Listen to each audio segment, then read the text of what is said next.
When it comes to change, there's like three layers, right? There's the outward behaviors or the results we're getting. There's the practices that produce those results. And then there's the identity beliefs at the core of who we are that drive and sustain those practices that lead to those outcomes, right? So if you want to change, you can't just look at the results and try to modify the behavior. You have to go deeper and get all the way to the identity and your core beliefs. Because if you don't have the ability to sustain the change in behavior. Here's what I mean. If somebody comes up to you and they say, "Would you like a cigarette?" and your response is, "No thanks, I'm trying to quit."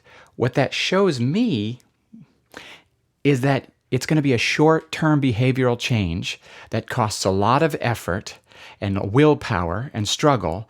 And probably, since you deep down believe that you are a smoker, you are addicted, that willpower is what is keeping this thing going. And eventually you're just going to go back and you're going to start smoking again, right? Or if I say, "Hey, would you like a bite of this?" and you say, "No, thanks, I'm on a diet." Well, I can tell that that's a temporary thing and you're going to go back to eating that very soon. But if your response to "Would you like a cigarette?" is, "No, thanks, I don't smoke," or "I'm not a smoker," that shows that you've switched the thing at the identity level, and now you don't have to exercise all this decision-making and willpower like you did before. I'm not saying there's no temptation involved, but it's a complete game changer. You now can sustain the behavioral change, and the lasting fruit will come because the core root identity issue has shifted, and I'm not a smoker.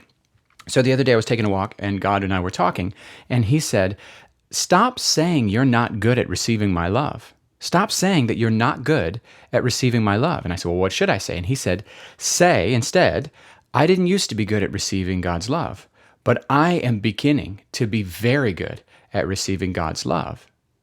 And then say, "I'm the one he loves." And then say, "Father, I receive your love." And I thought that was a really interesting sort of father coaching me as his son moment, because there's an identity that's shifted now that I'm in Jesus, and I'm supposed to shift.